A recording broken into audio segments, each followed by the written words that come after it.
Good afternoon, ladies and gentlemen. Back in the study and grind hot seat today. And we've moved on to another one of these passively played up until the river bread and butter situations that are also common in the modern master plan single raise pot toolkit that we are building. If you don't know what modern master plan is, it is, of course, it's coming out this summer, in which we're going to be giving you a complete repertoire of somewhat off the beaten track but very solid lines and strategies to play in single raise pots as the aggressor.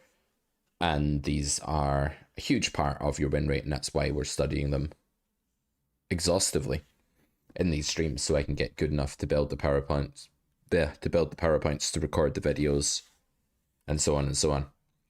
So when we face a bet like this after flop and turn check through on the river as button in a single raise pot against big blind, we have to understand that in reality this is one of the most over-bluffed spots in the game tree. If you've just tuned into the stream for 2 minutes before you nod off to sleep, or before you have to go to work, or while you're eating your toast, take away from it this: you should call in this spot, all else being equal, unless you have a read that your opponent is particularly tight, unless the texture is obscenely easy to hit. And even then, honestly, people are going to overbluff. This spot is very overbluffed. To find out more about that and more spots that are overbluffed, I'd highly recommend Grade E of the Carrot Poker School, or better yet, just taking the full scholarship or Golden Carrot package. There's a lot of exploitative stuff in Grade E about various nodes that are overbluffed, underbluffed, overfolded, underfolded, and it's all 25% off in January, because our January sale is going for another 12 days. 31 days in January, right? 12 days only. So, link in the description, carrotcorner.com. But without further ado, this hand should just call in real life. Good afternoon, ladies and gentlemen. Let me mute past Pete. Back in the because in this node, the average player is going to have a very, very tiny value range. If they've turned a boat, i.e., well, turn trip tens and have a hand that could have rivered a top full house here, they're very likely to have bet the turn. Not that they necessarily should. They should be going for some slow plays here on the turn, but they're very likely to have bet. Am I showing the wrong window? What a start to the stream this is. Let's bring up the right window so you can see the spot we're actually talking about. There we go. So if they've turned trips in this spot, river to boat, they're very likely to have bet the turn in real life. If you're playing anywhere below, games infested with tough pros, that's going to be the case. A 6 is definitely a hand they could have, but you would wonder, do they go for overbets on the river with a 6 or with a rare 10? And do they check a queen on the turn? Maybe. I think the main thing in their value range for the sizing on the river is a queen. But how easy would it be to overbluff here? Well, to answer that question, let's actually bring up the solver strategy in this node as a villain, so you guys can see just how easy it would be to overbluff a situation like this. So if we start scanning over the sim here, we can see that, let me just pull this onto the right screen so I'm organized here. And we go to our node, we can see that we're mixing call with ace-9. It's just a complete mix. There's nothing really interesting to say. The interesting part is that we can have got here with a 10. And I think the turn is really just an interesting spot overall here. This is villain's turn probing strategy. Not uncommon on a turn that uncaps us to see our opponent slow playing a lot, checking a lot. This is close to range check. They can lead out with a range that's built mainly around trips. They don't really lead out with a queen here, but you'll see your opponents do that very often. Manu says, hey Pete, Happy New Year, check, check, bet, call any two versus you, versus me. Yeah, I would call any two versus anyone, not just you. If I didn't know the opponent, I'm calling any two with any showdown value. And I'm mostly just getting here with stuff that has showdown value. Not always, but yeah, that's going to be the gist of it. So if I've got ace high here, or even king high, I'm calling against an unknown player. 100%. Because look how often you're meant to take a 10 into this line in the first place, or a queen.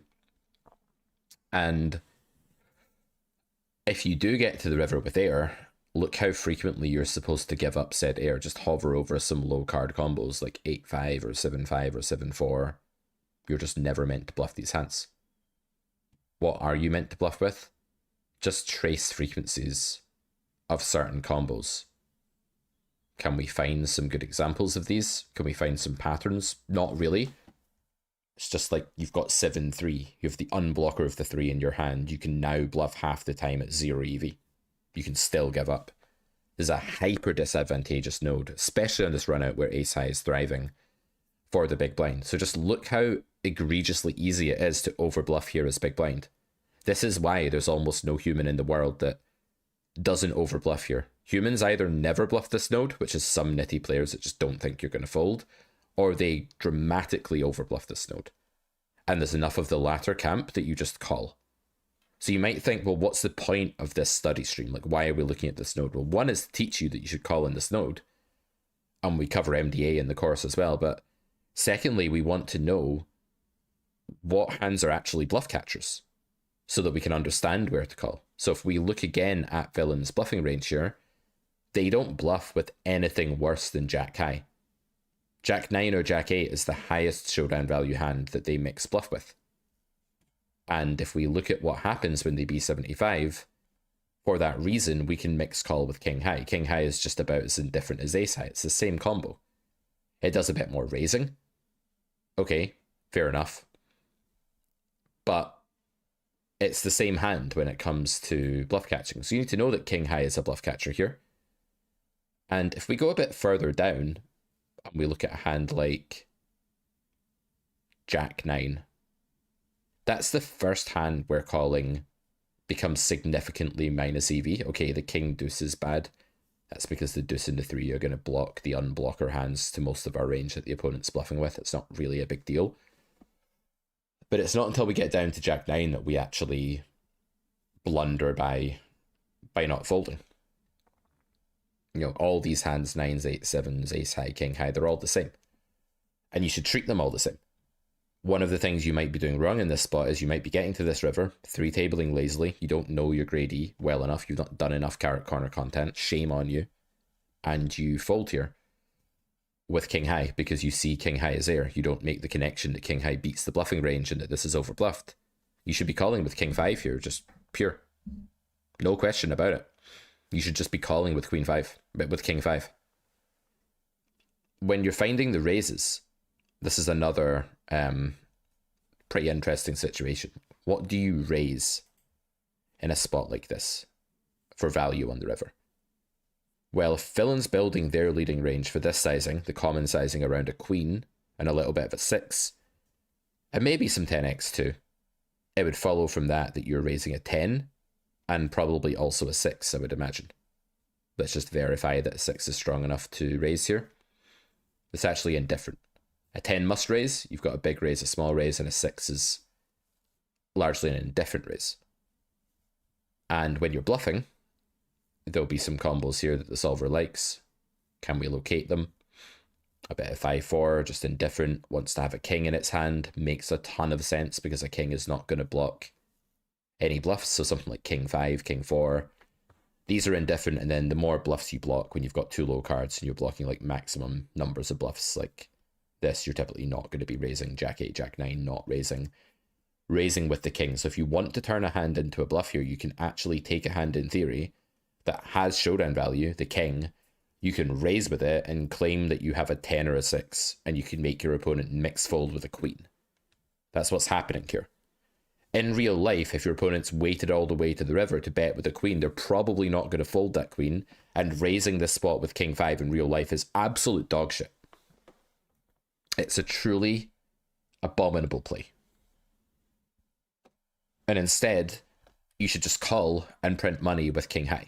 So this is not a spot I feel like we need to drill a ton, but it will be interesting to just see how it plays in theory, because it plays so differently in theory than it does in practice. And the more we know about how things ought to play, the better we can get about playing this game. study.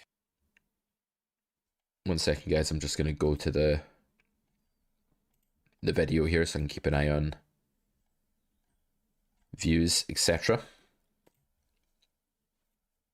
So welcome to the stream. We're going to play a bit of poker in a bit. We're not going to do this for too long today. I'd like to make some shorts out of some content later as well, so I'm going to try and save time for that. So this hand, we don't care. We fold if we're playing against the bot, because the bot's going to lead really rarely and it's going to be hyper controlled. Here's another spot. It block bets the river. Totally different situation. We've checked twice. Let me just show the right window. I'm very bad at this, guys. If you watch these streams, you'll know this. Here's another spot. We folded the last one. It said fold was okay. This spot, we're going to decide whether we want to raise, effectively. And this is a really cool hand that's come up because it actually tests our ability to estimate our hand equity. Against the sizing, I would think our equity is very high. We're either going to be chopping with a 10 or beating 2-pair or something and losing to the odd flush. I'd guess our equity is like 89%, something like that. Okay, 84, rounding up. With 84, the small raise and the call are going to be pretty close in EV, I would imagine. I think you can small raise, and it's better. Without the 10 of hearts, it might be slightly worse. Manu says the thing with king high in it last hand, solvers don't like the call. Well, they don't mind it. They were mixing call. It's fine. It's just 0 EV because the opponent's not overbluffing. But as humans don't bluff ace high, it does make a good call. Solvers don't bluff ace high either. No one's meant to be bluffing ace high in that last hand. Solver's meant to be bluffing jack high and worse. King high is a bluff catcher against any remotely competent poker player, because no remotely competent poker player is bluffing ace high or king high. If that makes sense. So this raise for value, always estimate your equity first before you raise. Before you act on the river when you have a value hand, go to equity first. Here we face a B75 again. It would be very rare for us to reach this node. Another implication of this node being overbluffed is that you want to favor betting your no showdown value on the turn against human populations. And the reason for that is that river does get led at too high of a frequency as a bluff, and so it's not really great to take a hand like this that has all these prospects and check it twice and then fold to river bet. There's nothing wrong with that in GTO, because GTO is usually going to give up on the river and it's going to give you the chance to bluff, right?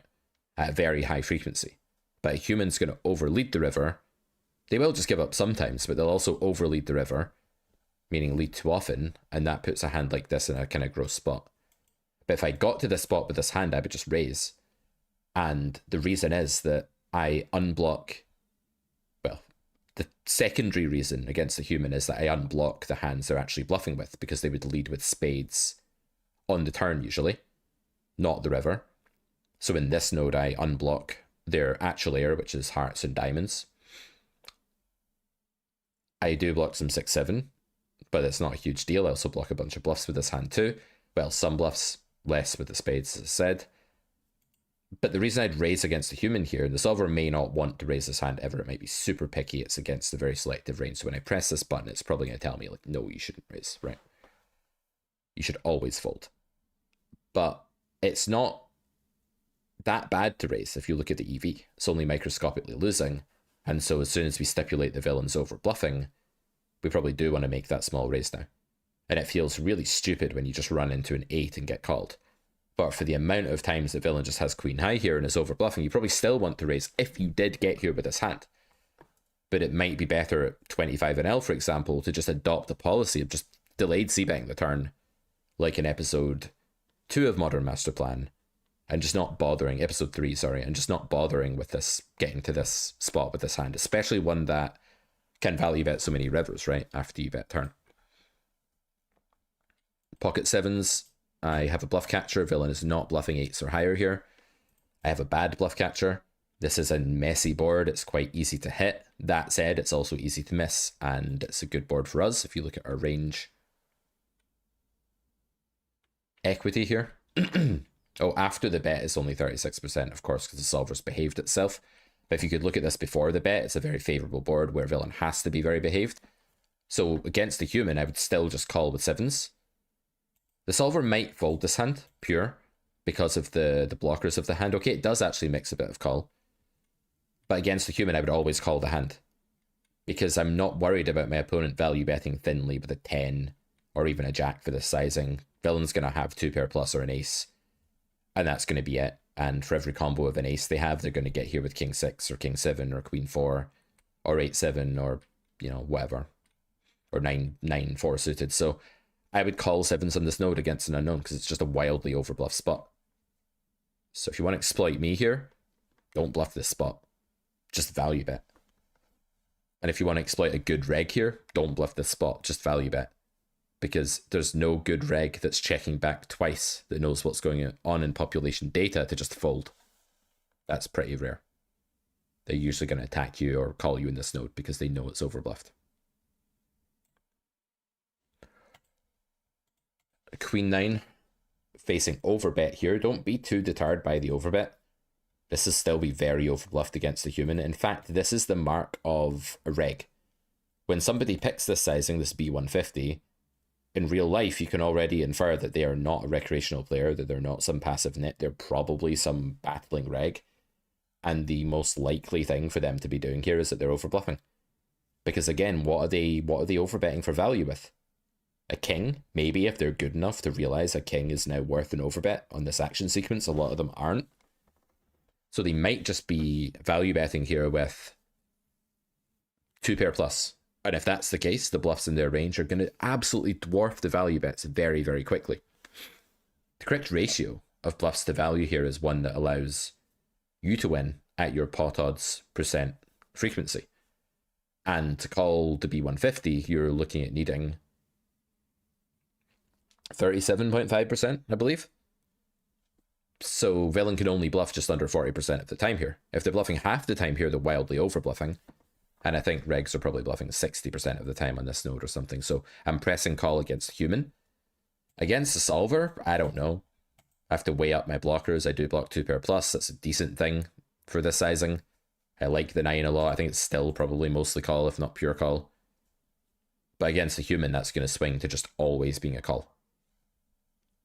Definitely not a spot you're going to give up. And this queen deuce, the solver is not going to be pure betting this hand, right? If we pull up a sim here, there's no way. I don't think that it's going to be pure. Let me get it on screen. Pure betting this hand. Let's take a look. It's probably just mixing. Go back to its node and we look at queen deuce suited. Okay, that one's getting kind of pure, but like if you look at queen 3, okay, that's a pair. If you look at queen 5, it's just not bluffing with queen 5.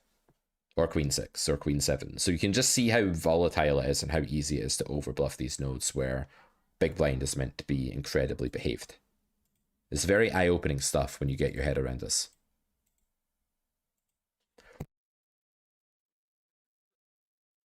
King deuce here. Can I raise for value? What's my equity? This becomes a question. And I don't think so. I think villain's value range here is a bit of queen, but mostly a king plus. This is a call, I think. Oh, it is a small raise. Okay, I underestimated the equity. 87%. I guess the solver's overbetting with a lot of its king then in that case.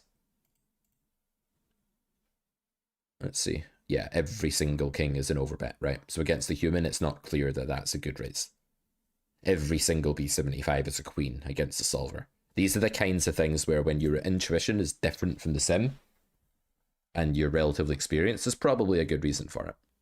All right, let's play some cards. There's not too much to this node. I feel pretty confident. I've already built a lot of the PowerPoint for this one. I feel pretty confident teaching this one when I get there in course creation. So I think what we'll do now is we will go full screen Pete for a minute and bring up some tables. Not forgetting to close Pio first, of course.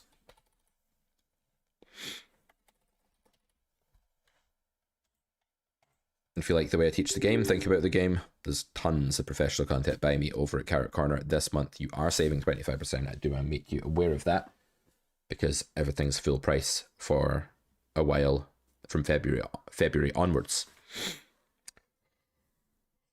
Went for a run today. It was like one of the heavier ones of the week. Very good run. You guys know what heart rate variability is? Variability? I didn't either. And then my watch was telling me like the last couple of days that it was low, that my heart rate was a bit higher, and that meant I was ill. And I've been feeling a bit ill because my son brings stuff home from nursery. I have a 14-month-old son, and he goes to nursery and he brings home all of the diseases and illnesses in the world, right? Like in the modern world, which is basically just a million iterations of the common cold. And the problem with that is that my wife and I are just sick all the time. But what I've realized since he's started nursery is that because he brings home so many illnesses, my immune system is way better. And maybe because I'm just fitter now. And so when I get ill, it's more like a residual in the background kind of feeling rather than this like, I am sick, help me, I have man flu, blah, blah, blah, right? And so that's weird because I always thought I was just this like brittle immune system guy that, not that I've ever been seriously ill. Like, I don't mean I've got compromised immune system, but just like my immune system's like a sloth. It's like lazy at dealing with common cold. And so, yeah. Life Aquatic says we can't value raise. Against the human, I would think not, because they're going to miss a big value bet with the queen. They're going to have too many king in there. I don't think it's winning. They have to call you. I don't think it's winning to raise a bad king against the human there. I don't think so. Against a good player, yes. That's going for value and bet calling thinly enough, but not against someone that's bet folding a queen too much and or putting a bunch of king x plus into big sizing. So my immune system's improved is the point. But anyway, back to this heart rate variability thing. I woke up today and I felt like, okay, but I'm still like coughing up a bit of stuff and, you know, just that way. I was like, should I go for like this like intense workout run? And I looked at the watch and it was like heart rate variability is back to normal. Like, you're doing fine. I was like, okay, fine. Well, if you say I'm doing fine, I'll go. Even though I feel like not 100%. And I was like firing on all cylinders in the run. So sometimes this technology just knows me better than I know myself. Like, it can tell how my body's doing better than I can. Which is mental, right? But it's definitely true. Okay, let's fire up a couple of tables here. Try and dial in. Do our very best to get a bit classical music going on in the background, perhaps. Always helps, right? Is the heuristic for check bet calling wide going to change with any texture? Yes and no. Like, it's definitely going to be the case that some textures are less overbluffed than others, but overall, the spot is going to be very overbluffed. And I don't think there'll be many, if any, textures that are underbluffed. So if you play in a big pool with low visibility, just pressing the call button ad infinitum there, printing is going to be great. And you'll lose sometimes, and you'll have to reconcile that with variance and understand that your opponents do still have a value range. Understand that if you're winning 40% against a B75, you're printing. Just understanding these kinds of things, basically. Not being too emotional about it, not wanting to win every time that you call, but just seeing the bigger picture. Bit of Natalie and Brulia to start us off here. You guys can't hear it. Too bad, right? I know you'd love to hear a bit of this. Bit of Torn, wouldn't you? So let's switch scenes here. See if we can play a bit of our A game. Trying to generate some content for some shorts today. That's the primary goal. While also practicing what we preach and just giving you guys a little live play lesson. That's the idea. 100 Russian cash being the chosen battleground for this. That looks a bit unpretty. That's not even the right... There we go. That's the right scene. Oh. I don't actually have my...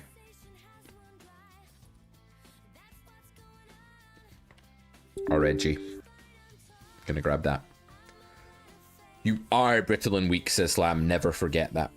Yeah, I do feel... I've always felt brittle and weak concerning, like, the common cold. When I was a baby... Not even a baby. When I was a kid, like, up until the age of, like, 14, I used to get croup.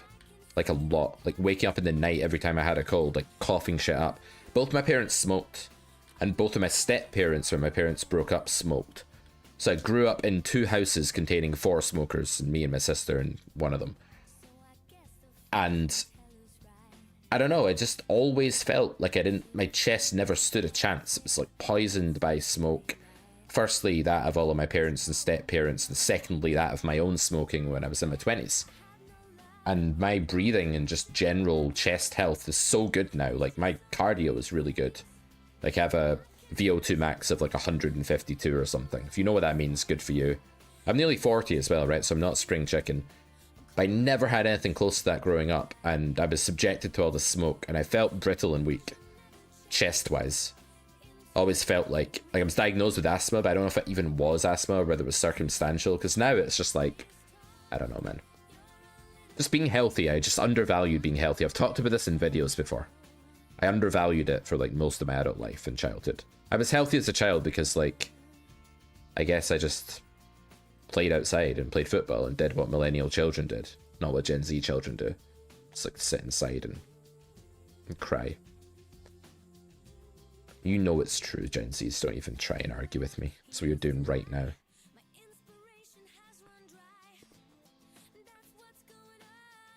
It's taking me forever to pull up this RNG because I'm rambling.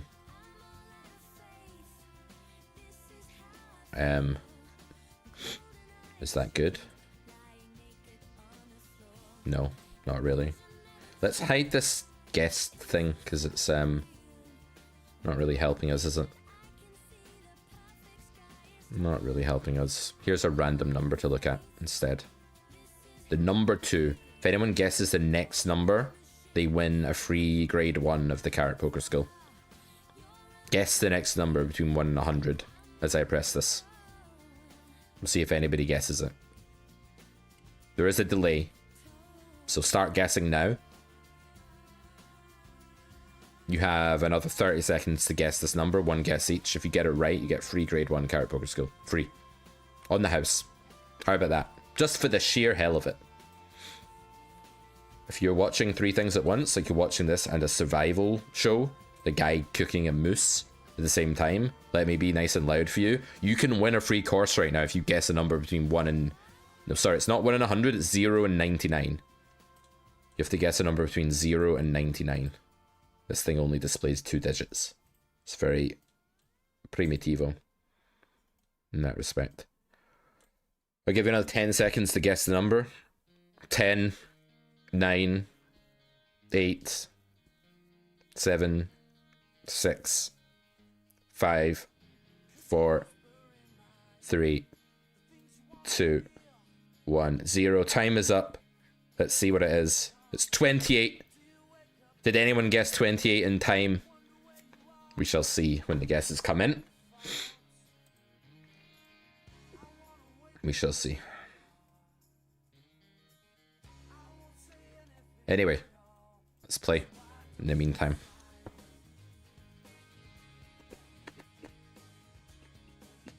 Oh, I'm not meant to have the music on. God damn it. The music should not have been on. It's gonna like copyright strike my stream now. God. It wasn't monetized anyway, right? Does it really matter? Then Gen Zs can't jump? I didn't know that, but I believe you.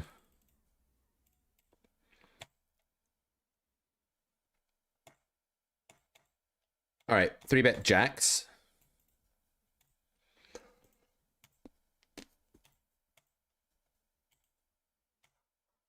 What do I prefer here? I think I prefer check against the pink tag. Marginally. I don't really mind, but with this particular hand, I quite like check. I don't mind small bet either, it's also completely fine. Look at the guesses coming in. Lamb, you already own all of my stuff. Villain bets pot. This is very, very likely to be a strong range, and I could be drawing completely dead. The Jack of Diamonds is probably not an out a lot of the time here, although it will be sometimes. The villain will have hands like Ace, King with the King of Diamonds that we're dead against. And for them to be bluffing there, it's highly unlikely. They probably just have 2 pair or a set, or a pair plus a diamond or something like that. But in any case, we're just toast because the implied odds suck. We're just not going to get that much pot entitlement with that hand. We need them to be bluffing at some frequency, right? To call that hand, and the frequency is just too low.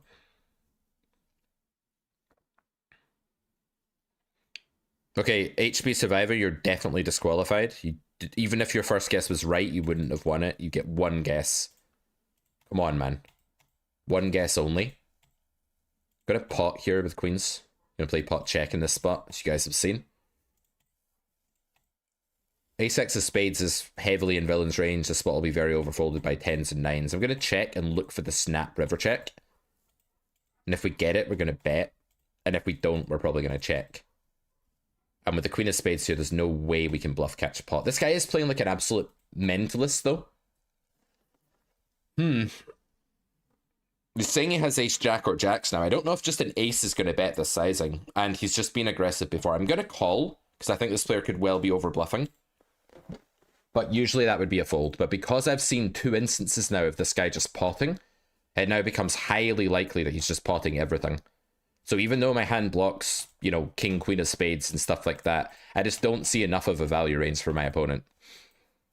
Is he really taking a random ace and just potting it? I don't think so. And if he picks a river sizing that makes a random ace no longer believable, then he's way over bluffing, right?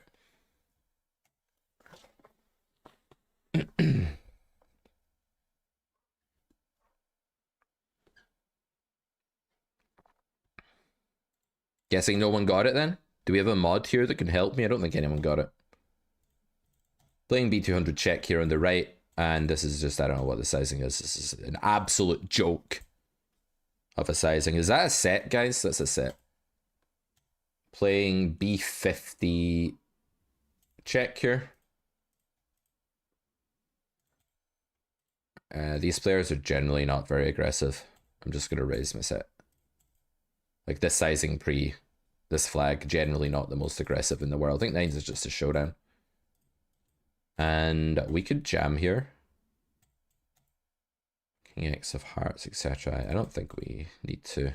We could jam here. There's some pretty grim rivers. I think I will jam actually on this texture, in this particular card. Let's go, ace king, drawing dead. Ace 4. Okay, let's run it. Run it twice. That's fine. Lose 1. Win 1.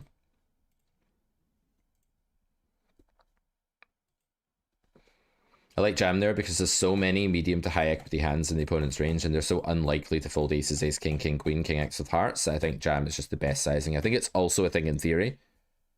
So while we don't need to jam in theory, like, I think jam is the right play in practice. That feels like a tight fold against the reg. It's not a tight fold, it's a heroic fold. See, when you exit a burning building, like a really shit spot. Oh, you were saying against a reg? Yeah, I mean, I think it's worse against a reg than against some random maniac. Now that I've seen what villain does, I'm close to calling that turn.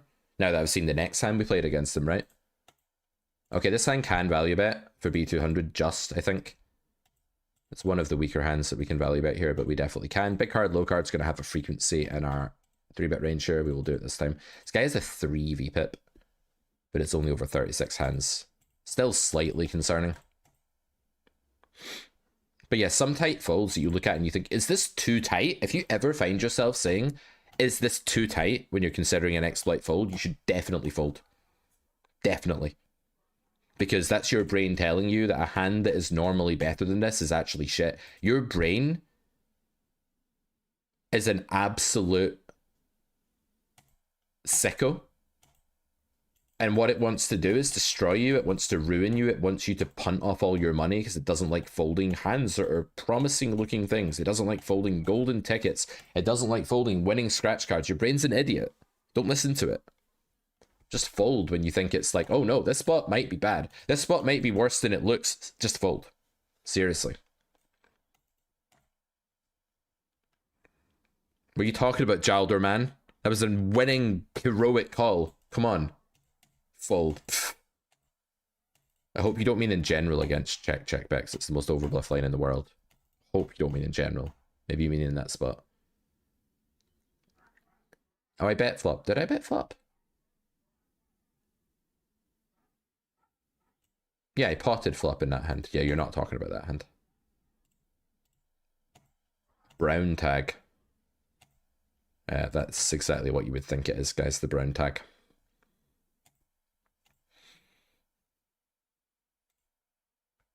So what's going to happen here is the villain's going to jam too much 2-pair, not slow play enough, and basically deny our equity too much and not overfold because he has too many good hands on that card. So we're just checking. And now for him to be bluffing, he's going to have to bluff like ace 10, 10-9, stuff like this, and that's just scratching the surface, so we're just folding river. Oh, he has a king. So we could raise here, but this just performs really badly against humans generally. When we raise here, they tend not to believe us. I'll just call because like they have that color. They probably have a king, by the way, but they might have a bluff and they might have ace jack or something. But I think call's too good to consider raising. We're obviously not going to fold with no reads in that spot, getting the 6,000 to 1 ever. We're just not going to. Even though we're normally losing and getting value down, we still need to like not care.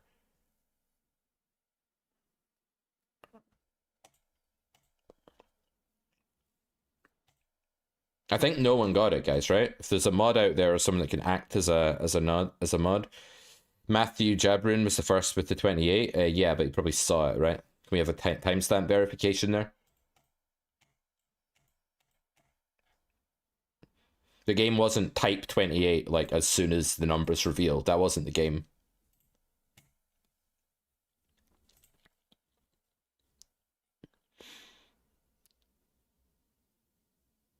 Do Twitch giveaways work like the birthday paradox? I swear it's supposed to be 1 in 100.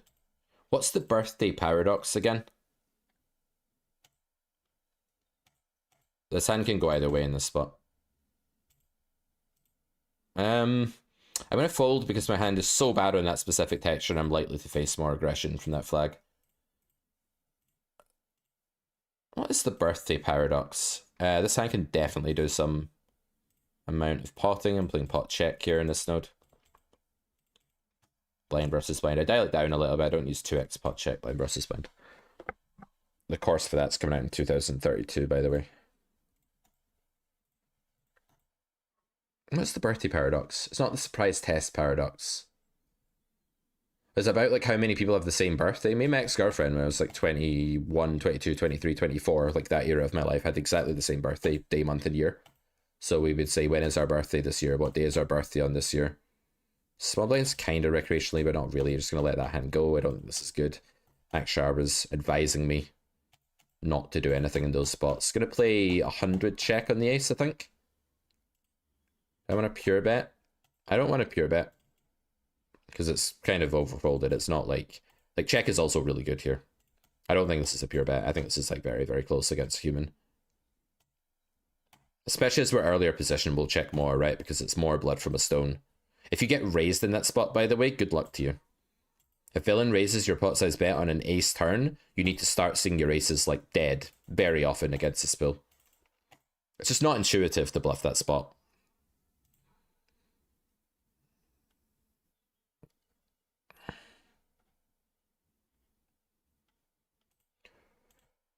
Under the gun against big blind, we're going to call the king jack suited.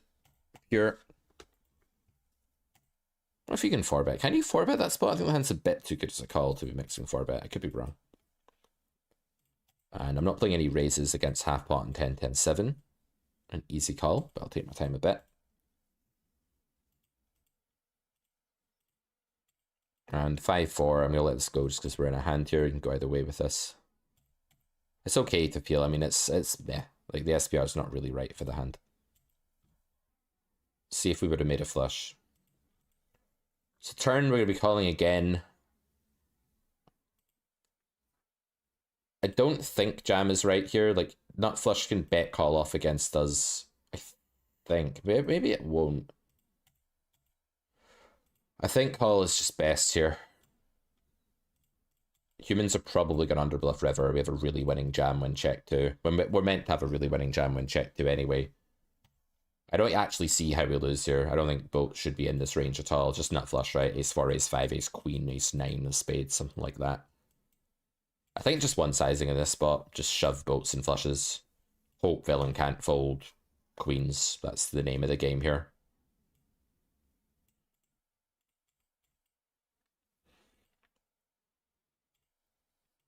This is such an easy spot to let go of queens because like you need me to be bluffing 7, 8, 8s, etc. here.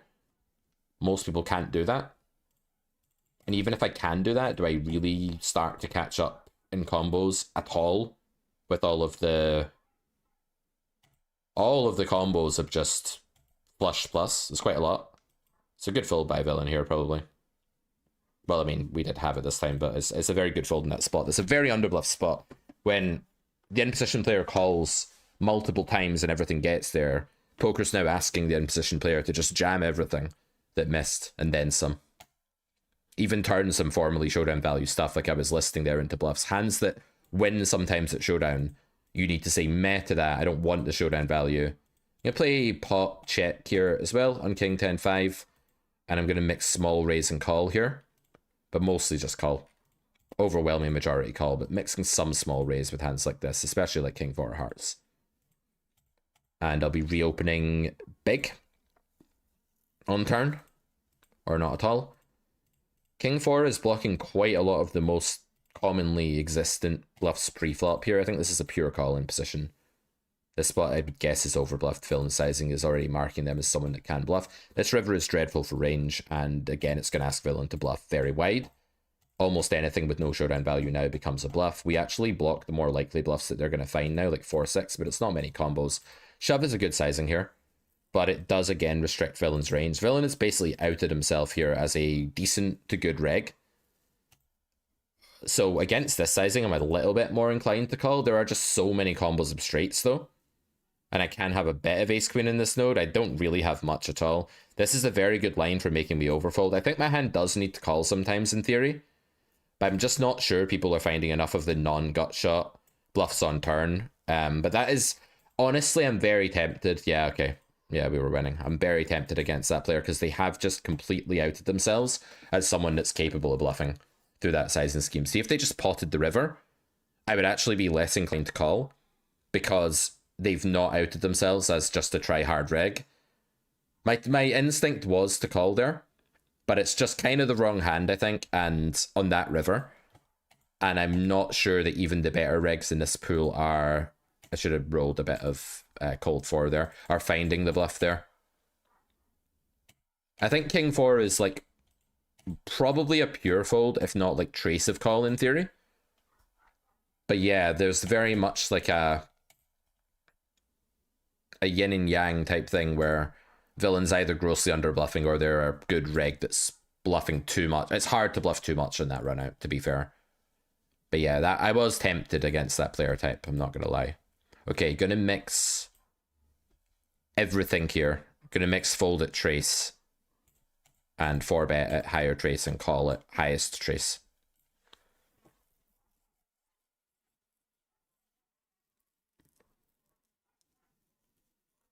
Do you not win? Well, did you get your guess in time? We need to go back and verify it. It is a YouTube giveaway as well. If you got the number in time, Matthew, you do win. What do we think, chat? Did he get it in time? I mean, I've got no way of verifying this. I can't see any timestamps right now. I need to go back and watch it later, but I'll take your word for it, guys. Chat, did Matthew see the number and guess it at the end, or did he get his guess in before the number was revealed? Because if it's the latter, he gets a free grade 1. I'm not, like, promising a course and then taking it back again. Just loads of people said 28 when the thing came in, so I want chat to mod for me here a little bit.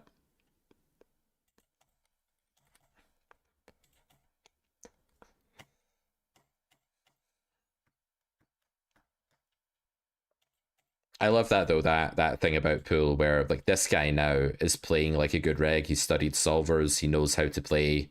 He's going to be overbluffing in loads of spots where most people don't. And because of that, we can just play like a more advanced, more sophisticated game against him, which is kind of fun in its own way.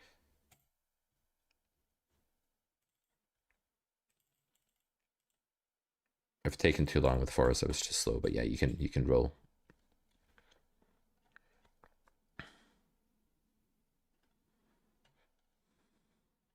I miss you, Pete. How's the little one, says Jared. Sorry, I've not been looking at Twitch chat, Jared. He's great. He's walking, just casually, like upright, step, step, step. He's done 14 steps, I think is his record. So he's doing really well, and he'll like finish his walk and he'll give himself a round of applause. We've taught him that when he does well, you clap your hands. So he doesn't clap for anyone else, but he applauds himself. Typical 1-year-old, right? So he'll finish his walk from like one end of the room to the other, or like mummy to daddy, or vice versa, and then he'll just stop and go, "Ah!" Applaud himself. It's pretty cute. He's doing great things. I miss you too, man. It's been a while. Should have a stream. What you been up to?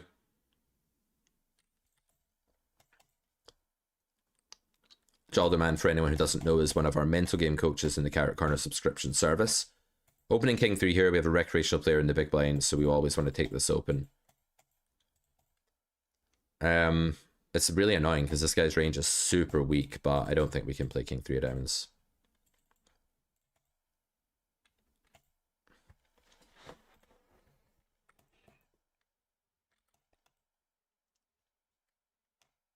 I hope my PT4 captures that 4 that you showed so I can review that hand in a short. Getting owned. Could you have had a straight? No, there's no straights with the 4, were there?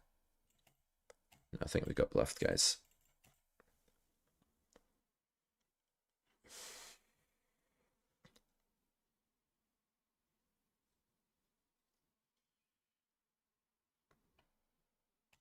Pure ego show. I don't know. He's also just having fun, right? He's playing against a streamer and stuff. Like, I get it. It's fine. Like, not everything's about EV. Some stuff's about living life too, right? Maybe it's just fun to show.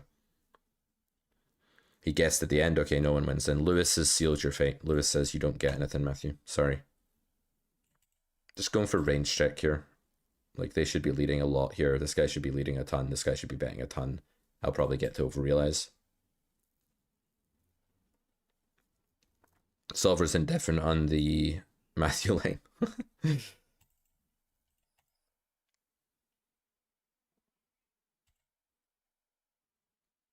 To understand this chap, I had to slow down the speed to 0.8. That's not too bad, Bob.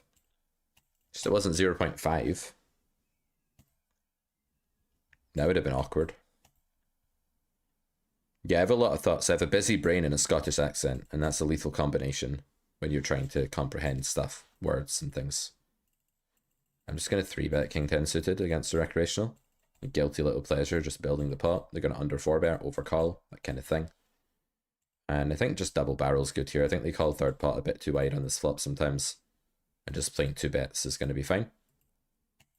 Ace-high boards are tricky ones for betting 3 times on.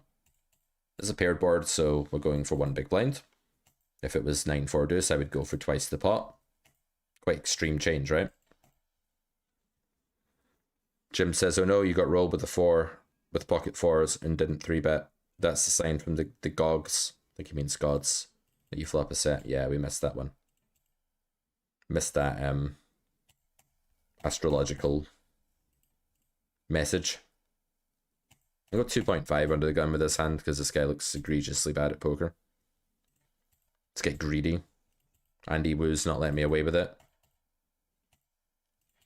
I don't mess with this hand EP against 3-bets in the straight structure against nits. It does very badly. It's actually a fold in GTO. Did you know that? Or at least, like, mostly. Maybe indifferent in GTO, I don't know. I think it's losing, actually, slightly.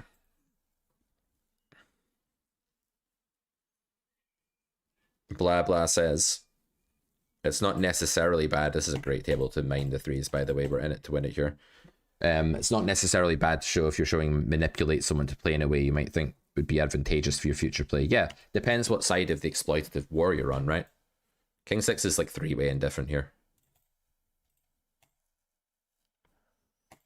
I'm not trying to like go after every single vacuum edge today, by the way, guys. I'm trying to play solidly, make the very winning exploits, not bother with the really marginal ones right now. Just because it's effort and time. I have a much more natural time playing intuitively and theoretically with like taking clear exploitative edges than I do like trying to take every single one.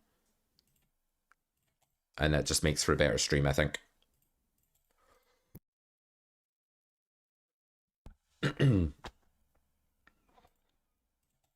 Yeah, you should have made a deal with Matthew. Get half the course each. Don't think that really works, though.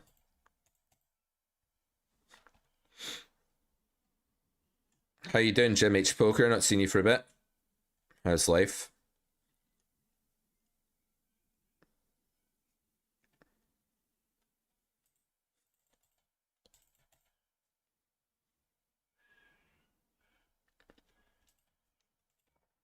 We have 4s again here, so a chance to redeem ourselves, Jim.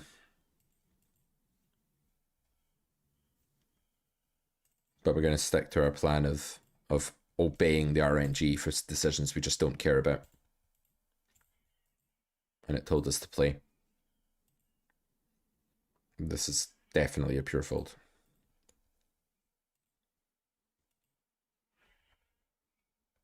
That again, Eric Yao, right?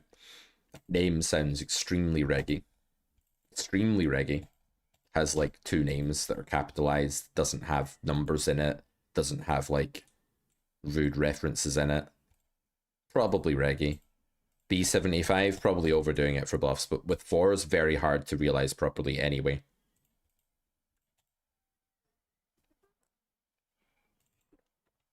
Check raise is good. Giant overbet is good. Those are the only two plays here. This is going to be a big check raise, boys. Big check raise. Queen 10 checking flop. I don't buy that it happens all that frequently. I'm actually sizing smaller on this card at the stack depth than I would if we were completely nutted here. Like if the set was the nuts. Let's bet ace queen quarter pot. And I'm not going to shove because queen 10 is a lot of combinations, but I am going to pot-ish, something like that. I think with that being the only straight, we probably still have a good amount of equity here. Let's check. There's a lot of draws here that can brick and be dead and bluff river. Very easy to overbluff. Don't think there's any point raising with the queen here.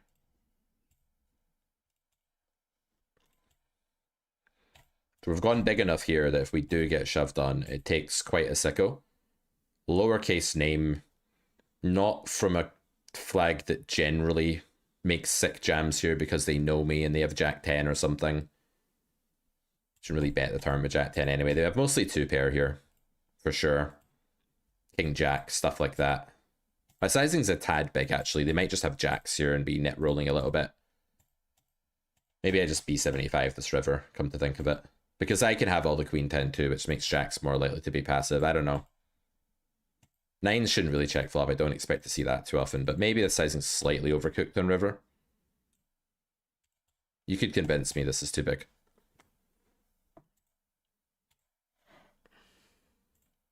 Still unsure whether we want a call. I think we do want a call after it's been this long.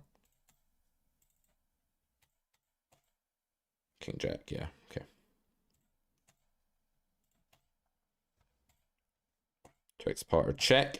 So I think that's kind of all we can do with the sixes there. We either go big and big again, or we go check raise and big. We can't play giant check raise shove. Let me be clear though, if that turn did not bring queen 10 in, and it's relevant both from my range's perception and also villain's range, but if that turn didn't bring in queen 10, which is a straight, which exists offsuit in late position and is many, many combinations, 16 to be exact, if it didn't bring those in, my turn sizing would be 37 big blinds or something, and my river size would be all of it. That's how I'm playing that spot. It's a very effective way to play when you've got the big disadvantage, but the massive nut advantage, right? The big range disadvantage, the massive nut advantage, giant check raises. But there you have to dial both down. You can't play for stacks anymore with sixes, clearly. B200 check on the right, hands pure check, pretty much, I think. Lower A6 is going to be betting. Spot's right. Spot for this sizing, I'm okay folding it in. Spot's a little overbluff. This texture, maybe not. I bet one big blind with lots of stuff on queen 7 with a7. I think it's well worth doing. Could go 2 big blinds here as well. Why do you prefer the min raise versus 2.5? I don't really prefer it. I've just been using it of late. I think it's good for like beating leaderboard net grinders that aren't looking at your sizing and stuff like that mainly, and it creates very wide range spots pre that suit me because that's kind of where I've cut my teeth, is like heads up, four-handed, you know, six backs with small sizes. So I just feel pretty comfortable in those spots. I think if the check probably with this hand, although maybe you could half pot. You could convince me to half pot there. I think it's a bit close. Be checking lots of stuff on 5-4 deuce. I'm going to play range check because they're not playing lead. And I'm going to call because he's called one big blind. He's filtered very minimally and his sizing is moving towards just a queen, maybe eights. And they might merge a 7 that we beat for no reason. Yeah. The problem with folding there is that when you bet one big blind, you need to be aware of the implications of that later on in the hand.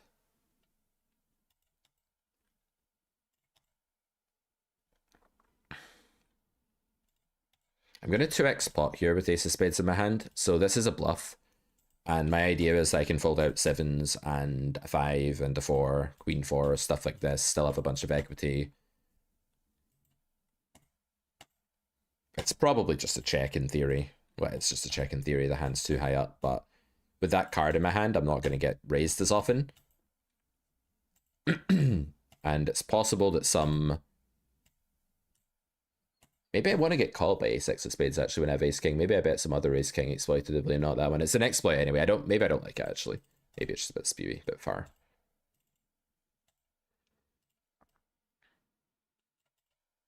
At 36, we're going to bet this hand.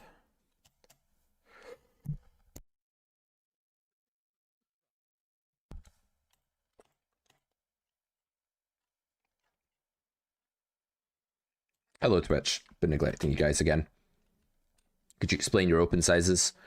The thing is, like, in cash, there's lots of sizes that work. Generally, your open size can be anywhere. In early position, you want to go a bit smaller. But in later, but this is an exploit, by the way, just isolate a weak player. Yeah, the 9-7. I'll show you the 7 of hearts, mate. How about that? In late position, you can size up button and to some extent cut off in small blind. And I don't really care whether you go 3x button or 2 or 2.5. They all have their advantages and disadvantages. I like 2, just personally, as I've said. When you're 3-betting in position, you're going to go smaller with a linear range. With people behind you out of position, you're going to go a bit bigger. This is very close. It's Jack 8. We want to call him in, I think. What's up? Good to see proper good player amongst these average rake back low life. It's a little harsh. Mostly playing call here, but a bit of phrase. Not playing any lead, of course. Folding turn. My bluffs on this node are going to have a bit more equity than Jack 8. It's just a bit of a dicey one to raise with. And this river is not great for range, but we have filtered flop, and I do think we want to play a lot of block bets here. And unless I roll really big, like if I roll really big, I can say I've got king 7 or something occasionally, but mostly my strategy is just going to be block check in this node. Because I have way less air than villain, but I have a lot of thin value bets, but I don't actually have very many B75 hands. I don't have a ton of king X there, and if I do, my king X is worse than theirs, so it's block or check mostly is the toolkit. I'm just going to give this recreational player a bit of room to do their thing. They have 33.8 big blinds. They're probably in a losing session. It doesn't matter that much what we do. Question now is, what's the best play? They're probably a bit wide. Okay, they have an 8% VPIP over what? I'm going to go for a small bet. I don't mind check call. I don't mind a small bet of various sizes here. I'm going to call this. We're probably losing, but it's just too misjudged to sizing, and it's too erratic. Their range started off too wide, and they're giving us amazing pot odds. So we're going to call and lose mostly, but it's fine. I'm not folding because all it takes is for them to be a bit triggered by the small bet occasionally, you know.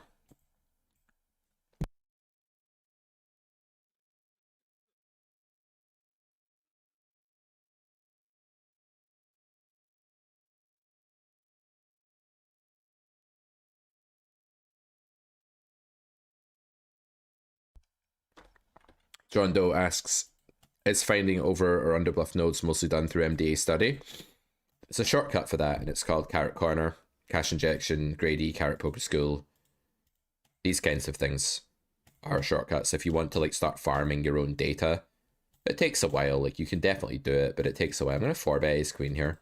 This hand is a mix anyway. I'm going to go like small-ish. In fact, I could have gone smaller. The denial is really useful for this hand. And a recreational player that goes small like that will just call loads of worse hands, and I can fold to shove pretty comfortably. Not like amazingly comfortably, but comfortably enough, I think, against recreationals. So just going to go for 4-bet pure there. Either plays okay in theory, obviously. With the boat here, my lead size is going to be... I need some 4x as well. So I'll go for something like this.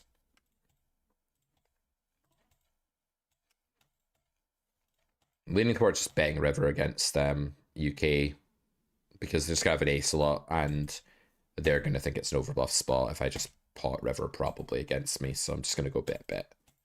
I think. Maybe they won't, but I think that's a very plausible read, and I don't think they're going to be like calling turn, reopening river very often. It's just not that sort of line for 100 NL regs, so you just want to go bet when you think their reopen frequency will be really low.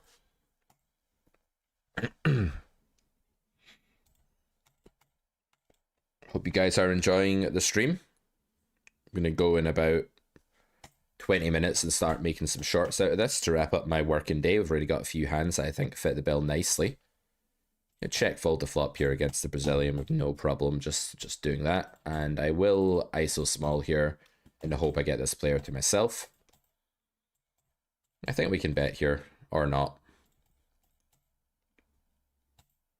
And the river feels like a check. This is too thin against humans here. I don't see enough hands on four-liner that they're gonna do anything with. Interesting that they don't bluff king 10. It goes against the stereotype of the flag a little bit, doesn't it? You'd think that's their board, they're in position, favourable landscape, but I guess they're just not getting that. I think they're probably recreational, they're flatting king 10 off, right? So they just don't know that that's kind of a mandatory bluff spot. So a lot of EV gets thrown away when people don't know the mandatory bluff spots. Because this could be recreational here on the right, I'm just always 3-betting king 10 suited, just getting heads up's too valuable. Call is fine against a known reg, by the way, you can mix it, it's all good. Especially if you know what you're doing a little bit post-flop in cold call branches. This guy's world class, so we better be careful here. Give him the world class tag. Not often we get to play against people like this, you know, players of the ilk of Helmuth and Negranu and Ivy. But here we are. Do you guys think Helmuth is world class? Vote now in the chat. Is Helmuth world class? It's a very polarizing figure, right? Some people think he's the GOAT, some people think he's, to quote Gen Z's, low-key terrible. I just call this guy down and left, probably. 45 VPIP, impossible to hit board, ace high. Gonna take my time and call turn, and then I'm gonna snap the river to make him feel bad about himself. Watch this, guys. Beautiful river to snap call. Gonna make him cry here. We're gonna call within a second. Kind of regardless of the sizing. And it's gonna be very winning. Of course, caveat, he might have a 10. I don't care what sizing he picks, it's all meaningless to me. What a terrible play. What an absolutely abysmal play. Like, do you think I'm gonna... This is the problem with the poker school of thought of like, I'm gonna pick a size that ace high will fold to. It's like, well, ace high just won't fold to you because, like, lol, I have to win 17% of the time against this nonsense. You wanna pick a size and target ace high and pick a size that ace high is gonna fold to, man, yeah. Like, no, just stop teaching poker really badly. Come on. This targeting bullshit, like, pick a size that this hand will call. Picture a hand, what size will it call? Like, come on, just learn how to play the game properly. For God's sake.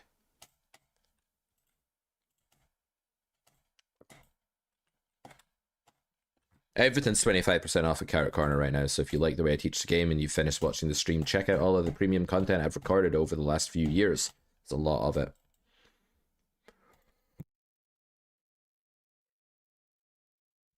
Sorry guys, still spluttering here. I've been ill with another one of my sons. Lorgies. Didn't stop me performing 104% efficiency on my run today though. Peel this all day. Going to mostly raise this hand on flop. Playing a small raise strategy even on this board. Not against this sizing. I've rolled a call, so call. No leads here. Keep it simple.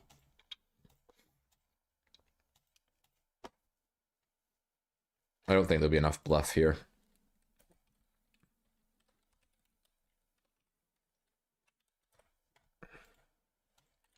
Definitely betting. Guess he doesn't have a king, right? Same hand.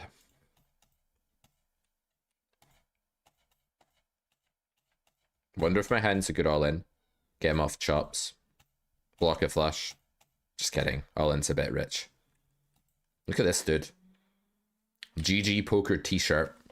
He's like sitting in some dead card room. There's nobody else in that card room. He's just sitting there in that t-shirt posing.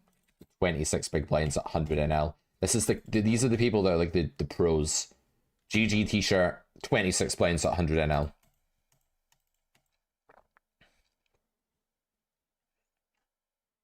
Helmuth is world class at manipulating people into doing what he wants them to. He plays some hands like so bizarrely passively that I just cannot get behind it. Some of the stuff he does I can get behind because I'm aware of like all the spots where GTO slow plays where most people don't. And I can see how they can be really good spots against a lot of humans. You'll see me take a lot of those spots, right? But when Helmuth is like randomly just calling kings pre to an open with like 5 other people in the pot, I struggle to get behind that as easily. Guy was value betting versus your king jack. Oh yeah, okay. I mean, yeah, fine. That's targeting still though. You can see the problem, right? About all my ace high. I would have called with king jack, you're right, but like you can't just play against one hand. The whole problem with how people think about poker is he was value betting against your king jack. That's targeting, right? You can see the issue there. My wall is exactly the same color as the overlay. You think I just had a really good background remover? That's literally my wall. Look, it's an orange wall. Just nailed the color. Okay, our first splash pot of the day, unfortunately. Sounds like a bit of a rant towards Hungry Horse style coaching. Well, if that's what Hungry Horse is doing these days, then yeah. I mean, I do think, though, that Hungry Horse is teaching a different game. It's teaching people to get quick and impressive results at live poker, where, let's be respectful here for a second, people are incredibly disadvantaged at the game and intellectually challenged. Let's be respectful about it.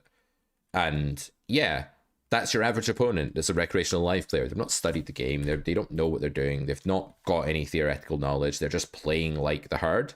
And it's okay to be like, how does the herd play? What sizing does... Where are the sweet spots in sizing against the live poker culture that's fairly... It's a fairly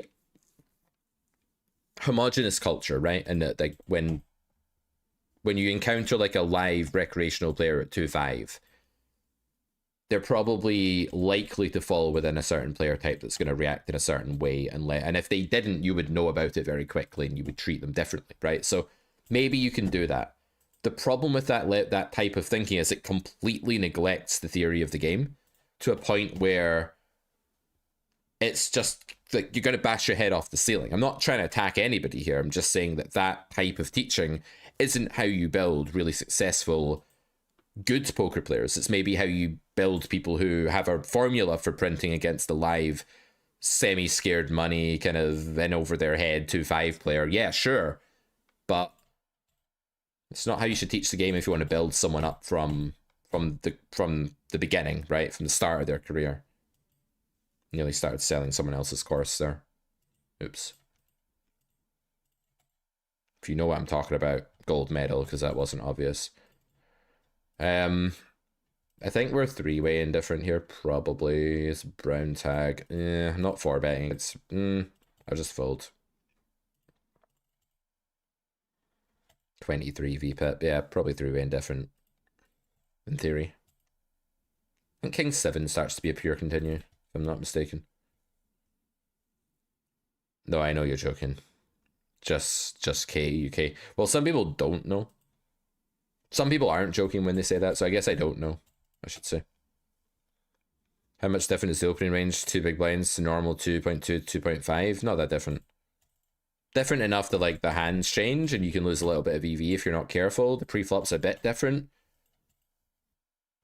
Pre-flop sizing is more just a case of like what you're used to, building your own game plan around it, being consistent-ish, unless you're exploiting. When's the next video in season 3? Well, it's actually the last video in season 3, and it's coming out. Do I want to call here? Maybe. It's coming out probably mid-February. We're recording at the start of February. I'll just call here. Play this spot with force. My cold call game's reasonable. We get cold called here by a recreational deep. This is fantastic. Actually, deep with both players here. I'm going to be 75 this spot. Are these stacked depths? Just always betting flop here. Snap calls, he doesn't have a set. Almost certainly not.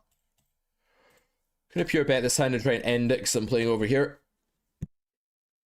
I bet's optional in theory. You have queens, you have tens, you have nines. I am still gonna bring stacks into play with my turn bet here.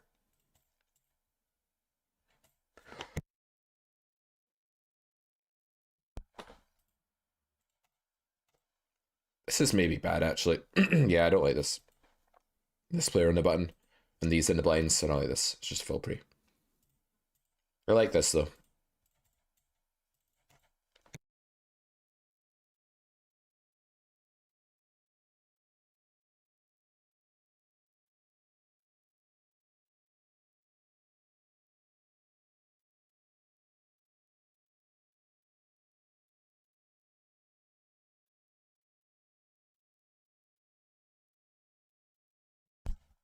Just gonna bet here with this hand. Build around good stuff, but not as good stuff as if it was a drier board. Guys are nuts.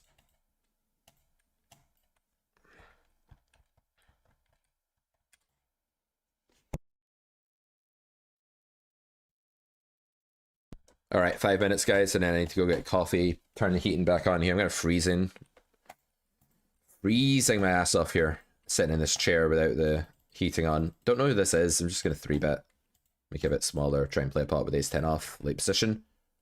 Fold to 4-bet.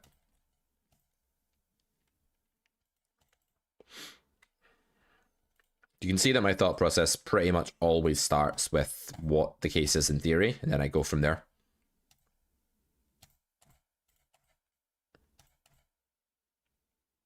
I'm betting very often in this board, Jack 6 for small.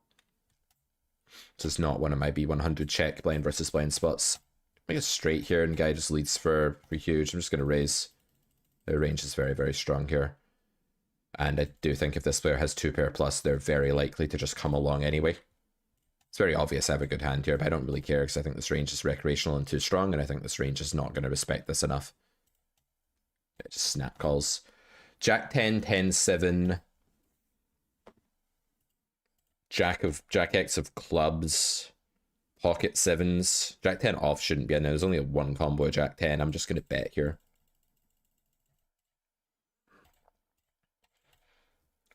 I'm just going to keep betting. Could go bigger, actually. Probably should have gone bigger. You got it, Jay. Almost plugged someone else's course, as I said. Not good business model.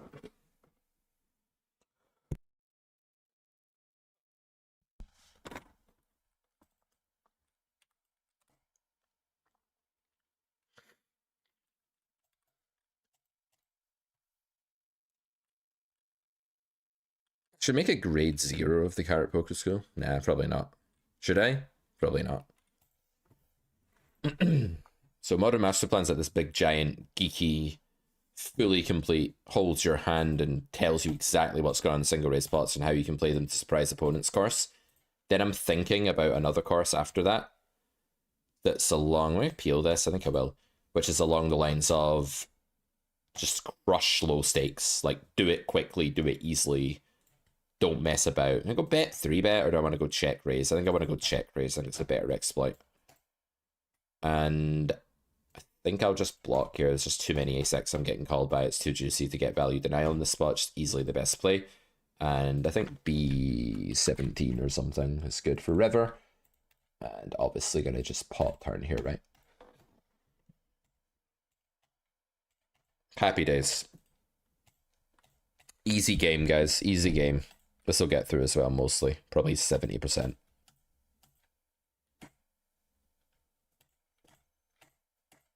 A game today.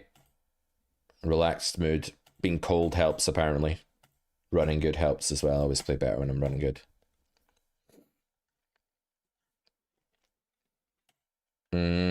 Probably have to fold against that stack with ace 10. I mean, maybe you can peel. Don't think we shove. I don't know. It's close. Maybe we peel. Right, let's wrap this up. Go get warm. Go make some shorts. Dude's got 10 big blinds. Okay. Happily bet call off 6s against that. If he shoves, this guy doesn't get a legal raise, right? So we can just call and be in a protected pot and realize everything. Great spot. B200 check on the right. Yeah, so we just get to call here, right? I don't think he gets to reopen. I hope he doesn't get to reopen unless my math is wrong. Fold? What? Are you okay, bro? Are you feeling all right? We have 2 outs. Is that guy feeling okay? I mean, are you autopiloting to such an extent that you just see chips and fold? I feel bad for you, man. I think 6 is doing a bit too well here. It's close though. And from under the gun, that is.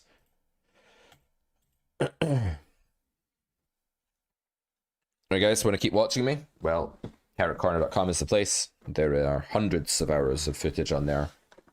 And you can see the very professionally, carefully polished courses I put together over the last few years. And you can get 25% off all of them. Start accessing our course library today by heading over to carrotcorner.com and grabbing some stuff. Do you still work with Run It Once, says Ryan? I do not. Not any like bad, there's no bad terms there. I just don't have time to work for anyone other than Carrot Corner. I'm a full-time Carrot Corner guy. That's it. The low stakes one I think would be good as well. Yeah, the low stakes course fizz, as you say. So that's it for today. Hope you liked it, and I'll be back later in the week at some point. Stay tuned.